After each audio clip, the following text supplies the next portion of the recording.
Hi, I'm David Johnson, pastor of New Tabor Brethren Church, and welcome today to Bible Boost. Today's title is called The Insanity of Selfishness. Let's go to Scripture. Philippians chapter 2 and verse 3 says, to do nothing out of selfish ambition or vain conceit. Rather, in humility, value others above yourselves. 1 Corinthians chapter 10, verse 24 says, no one should seek their own good, but the good of others. And then James 3:16 says, where you have envy and selfish ambition, there you find disorder and every evil practice. Man, what culture is that? What world do you live in where those things are followed? I mean, we are not from this world. We are of God's kingdom. We're just passing through here. But this is the culture of the world, to put yourself first. I remember, as a teenager, I got shotgun, because we all want to put ourselves in front of everyone else. So Scripture is contrary to that. The devil, again, receives blame for so many things that he has not done.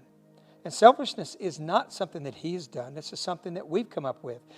James chapter 1, verses 14. We're going to read three versions of the Bible in this. Let's start with the King James Version.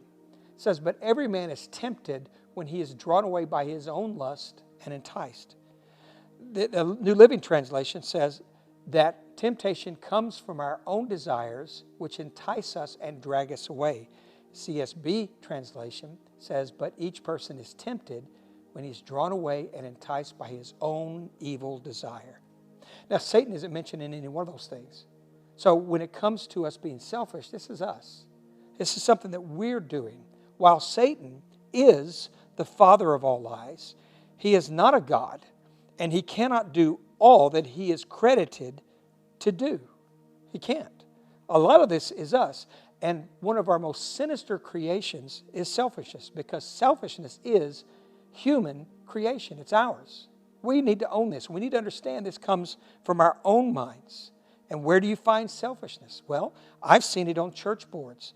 I've seen selfishness on church staffs where ambition is very strong. I've seen selfishness in church business meetings.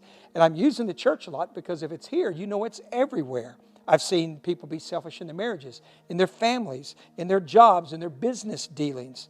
Do I need to go on?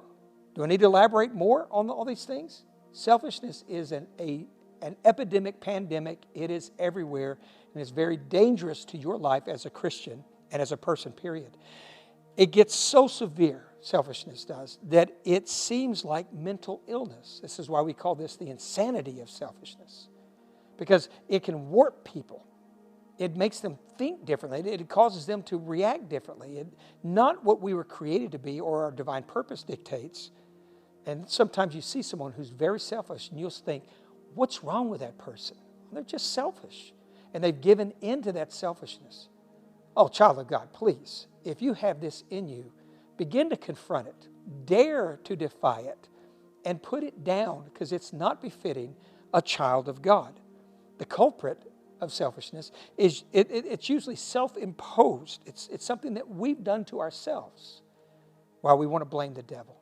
Romans chapter 12 and verse 10 says, love one another with brotherly affection. I like this. Outdo one another in showing honor.